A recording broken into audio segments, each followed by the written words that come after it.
NASA 557, contact tower 128.15. Caution, caution. Manual, fuel, manual, fuel. I'm John Goglia. I'm Greg Fife. And I'm Todd Curtis. And we are the Flight Safety Detectives. Between us, we have over a century of aviation accident investigation and safety experience to draw on as we discuss issues that affect all of us. So we are qualified to share our perspectives on accidents and incidents and what can be learned from them for the future. We're proud to say that we have two sponsors that really relate to the topic of aviation safety: the Professional Aviation Maintenance Association, or PAMA, and Avemco Insurance.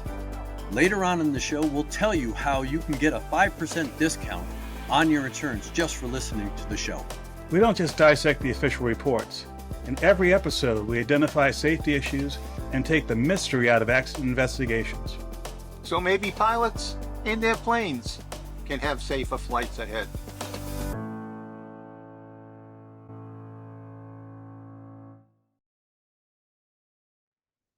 Well, hello, Todd. Hello, John. It's a wonderful day in the neighborhood today. I'm enjoying some warm weather in Florida, and I can see you're still back in Massachusetts dealing with January weather. I'm enjoying freezing type weather as much as I can, given it's freezing type weather. Yes. Well, today we have an interesting helicopter accident. It's interesting for a couple of different reasons, and we'll get into that in a minute. But I'll let you set the stage for it. Very good. This was a 2020 event, July 7th in Arizona. This was a Bell UH-1 helicopter, vintage 1964. Very likely was flying either in Vietnam or definitely flying with the Army during the Vietnam conflict. Fast forward almost 60 years, it was being used to support firefighting operations in Arizona. This is a high density altitude operation, about 8,000 feet up, and it was flying external loads back and forth between various locations where a fire was going on. And after 3 successful trips with an external load, the aircraft lost control and crashed. And the reason for that, and this is sort of getting to the end of the story here, there was an extensive examination of the wreckage, extensive research behind the scenes, plenty of stuff in the public docket, but yet they still couldn't figure out a definitive cause of the accident. Due to the post-crash fire and other damage, there wasn't a lot left of the aircraft to examine. And as a result, they were not able to pin down what it was. They were able to sort of narrow the focus to several kinds of system failures, but they weren't able to see anything beyond that. For example, the pilot, there was nothing about the pilot's record or behavior during that day that indicated that the pilot did something unusual. The controls of the aircraft post-crash, the examination showed that the controls were in a position that was completely not what you would have when you're doing the kind of operation with an external load. That is, it was the stick was pulled far back to the rear, far more than you would see in a normal operation. So they basically implied that it wasn't a pilot-induced thing. This must have been a system failure sort of thing. Extensive examination of the components, including something I rarely see, a lot of CT scans of the individual components with the control system, and still they weren't able to come up with something. And although it's frustrating to have this kind of finding where it's not definitive, it's not surprising given the level of destruction of the aircraft, the fact that this aircraft did not have any kind of flight recorders on board, nor was it required to. And unfortunately, the fact that we don't have a surviving pilot to give us more details about what was going on in the aircraft or in the cockpit at the time of the accident. Yes, well, I'll take it backwards. You know, the NTSB does have a laboratory that's very well equipped. And even while I was there, much earlier than this accident, we oftentimes would see CT scan a number of components. Sometimes after the accident was already off the table, so to speak, and the lab people would continue to dig to perfect their systems that they use internally to identify problems. But the NTSB does have a very, very good lab for doing X-rays, CT scans, all kinds of non-destructive and destructive testing. So that doesn't really surprise me that they did that. But what it does tell me, the level that they did that was because there was so little of the wreckage left that they couldn't try to determine any outcome without going through the extra effort of CT scanning all those components, mainly the flight control components, to see if they could get some insights into positioning at the time of impact, if there was a problem with jamming internally, any kind of abnormal function of that unit that could have contributed to the crash. But unfortunately, they were unable to get it. So despite our best efforts, here we are in the 2020s, despite the best efforts of some very knowledgeable people, this crash will really remain under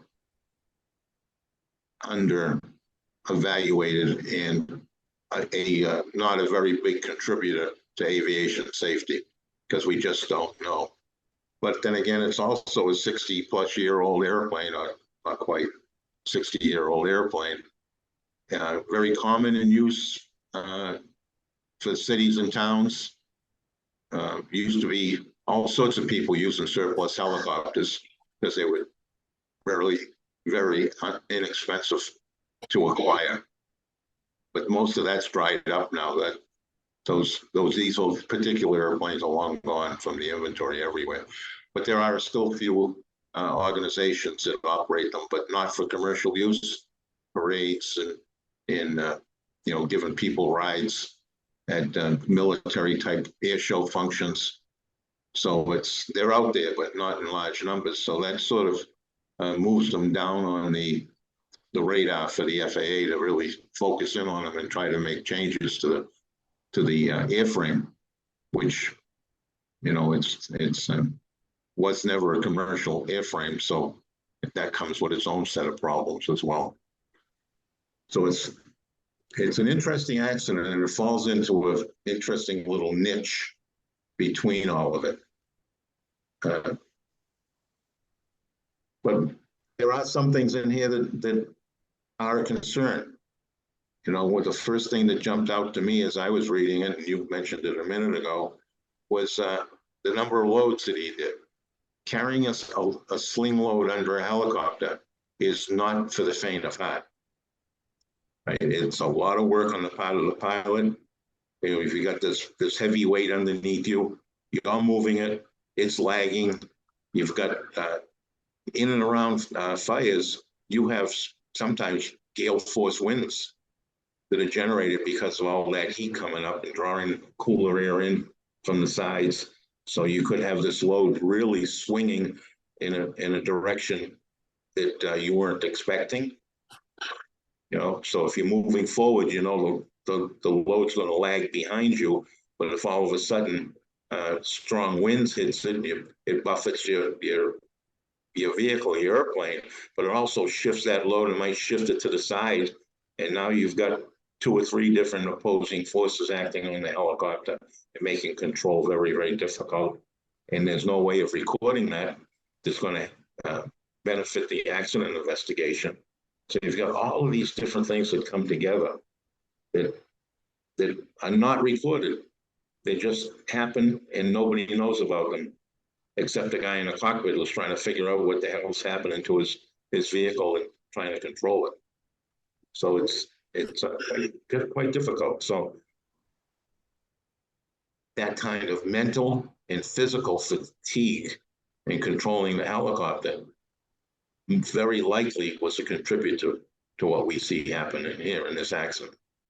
And although there was quite a bit of information about this event, both in the public docket and the report, including the experience of the pilot, who had something on the order of 11,000 total hours and about 172 in this type of aircraft. Nothing I could find that stated whether or not this pilot had flown in this kind of condition before. That is, this was high terrain, high density altitude, rather, about 8,000 feet, and a firefighting situation. And although one presumes that this person had experience flying this kind of challenging condition, I didn't see anything that extensively detailed whether or not he had done so recently, whether he had done so in this area, whether he had done so with this particular ground crew, anything that gave an idea of his familiarity with the difficulties and the challenges. And also, although there was a extensive maintenance history on this aircraft, I didn't see anything that said whether or not this kind of problem or a similar control problem had happened with this airframe before. So it's unclear to me whether this was a situation where the aircraft had issues before that were hinting at this, or whether this was a completely out of the blue situation. Yeah, it's just one of those unknowns. It'll probably sit there forever, never being fully resolved. You know, people don't even realize that we've had commercial airplane accidents that fall into the same. You know, Colorado Springs had the 737 United Airlines accident.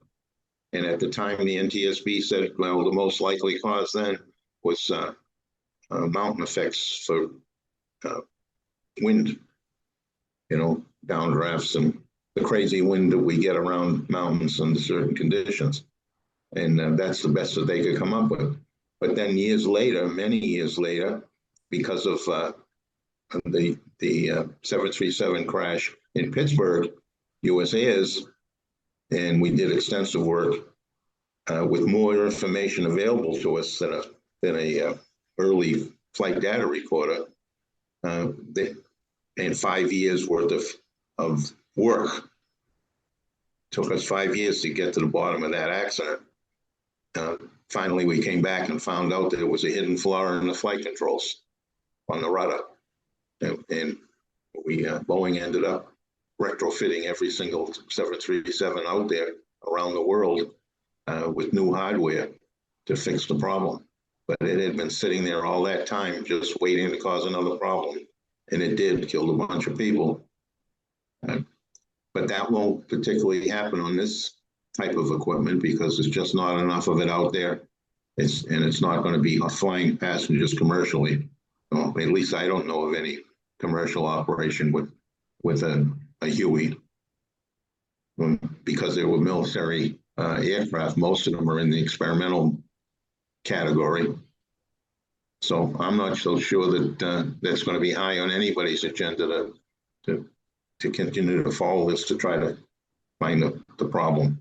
But it's unfortunate that we got into this situation. And this points out another issue that exists across aviation, in that there have been many, many, many aircraft and helicopter models produced over the decades. In some cases, the original manufacturer doesn't exist anymore. And the entity that holds the certificate to follow up on airworthiness directives and such, they may not have the kind of extensive resources that a fully operational company would. And also, as you pointed, this was run on an experimental ticket. If you fly an aircraft that's in a special use category, air shows, firefighting, etc., it's an older airframe, it's not a production aircraft, that stacks up the risk.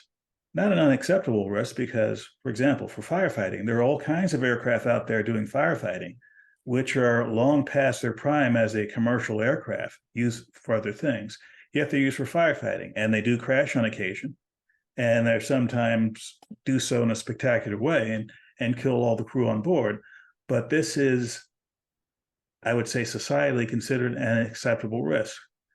Now, if it ends up killing a lot of people, then maybe action will be taken. But in this case, even if there was another helicopter with more or less the same issue happening, much like what happened to the 737, you have two accidents years apart with similarities. Further investigation and research shows that there is a commonality and there will be a requirement to change things. There are not that many aircraft out there. So it's unlikely there will be another aircraft of this this model aircraft having this kind of accident, even less likely that there would be a desire on the part of the FAA and the NTSB to really push changing all the existing aircraft so that this kind of accident doesn't happen again. Well, there's an interesting twist to this story that has nothing to do with the accident. You know, we saw a very spectacular mid-air collision in Texas recently with the P63, I think it was, the Air Cobra and the B17, and killed everybody in that accident. Fortunately, they were far enough away from the air show crowd that nobody on the ground was impacted. But now the FAA has taken a good hard look at, you know, air shows and these old Warbirds, and should we be doing what we're doing with them? You know, we had the B17 that crashed near you in Hartford, near both of us in Hartford, Connecticut, when I'm at home. So, I mean, these old airplanes, you know, maybe it's time to reassess what we're doing with them. And I know that's going to tick off a whole bunch of our listeners that love old Warbirds, and I love them myself. But we got to take a look and see how we use them. Do we want to use them in air shows in this very elaborate setting, or we just use them point-to-point flying like they were designed to do? You know, at least the bombers, the fighters were designed to do all sorts of things. But do we want to do that with them today? You know, metal does age. People don't realize it, but metal does age. And maybe we should limit the G loads and whatever else we do with the airplanes. So I know the FAA is slowly looking at that whole issue of what to do with it. And I know that the industry, the guys that own these airplanes and fly these airplanes, are going to go crazy if the FAA tries to restrict them. But I like seeing them fly myself. In fact, I still curse that I missed a ride with Bob Hoover in Old Yeller at Oshkosh one year. So, you know, I would not want to be in the FAA shoes on this issue if they bring it to the table, because it's going to get criticized from every different side on it. But related to that, it's hard to ignore those issues you talked about, whether or not there should be serious consideration for doing something with Warbirds when in the last, decade, you have 2 major NTSB investigations involving a B-17. Who saw that coming? Yeah, right. Yeah. And, you know, there's a lot of other issues in here, too. The pilots that fly these airplanes, the pilots that had extensive experience flying these airplanes are gone. The people who maintain them are mostly gone, if not all gone. I mean, even these helicopters, you know, in 1980, we had a ton of Vietnam era mechanics that lived with these airplanes 24/7. Right? Those people are not out there anymore. And we're using a newer generation of mechanics, not even the most experienced. And is that having an impact on this? I can't answer that question, but it's, you know, a question that should be put on the table to talk about. Well, I can't think of anything else to add to this. Can you? No. And, you know, if I were to have a last word on this, is that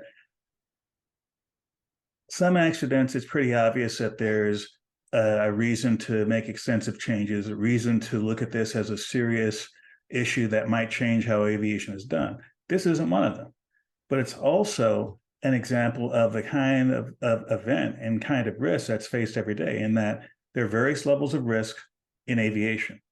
Some of the risk is fairly obvious, even if you're not an aviation professional. But the question is it an acceptable risk? In this case, I believe it definitely is, because there is a very specific role that this aircraft had, a practical role, a role that was there to save forests, save people, save lives. And in this case, unfortunately, there was a crash involved with that. But I don't think, in my opinion, that this should keep this kind of operation from happening. Now, the same may not be said for something like air shows, but again, there's a societal benefit that's pretty obvious from firefighting aircraft. And they, in my opinion, should be allowed to fly with a little bit more leeway than air show aircraft.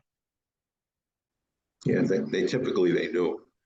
But yes, you want to put the fire out, plain and simple. Okay, well, I will end this show as I always do. If you're going to go flying, do a very thorough job of pre-planning your flight, including the weather, where you are, where you're going, and everything in between.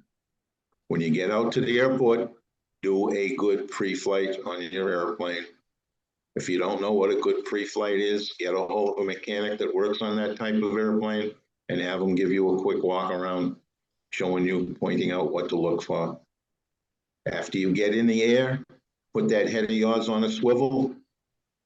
You want to know what's going on in front as much as you can in the back and on the sides.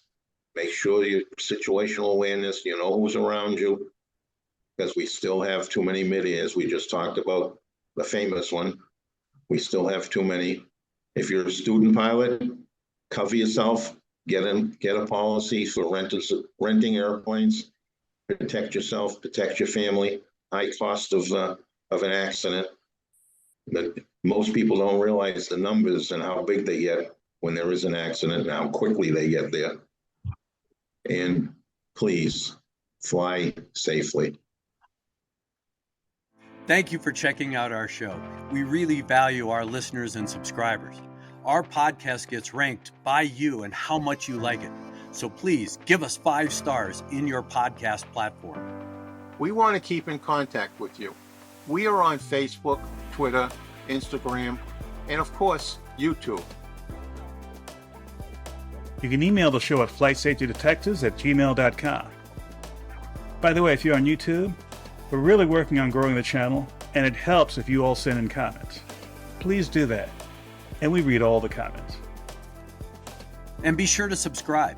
Remember, if you're in the market for aviation insurance, you can save 5% with Avemco just by mentioning our show. Visit them at www.avemco.com. That's it for this episode of the Flight Safety Detective. Until the next episode, fly safe.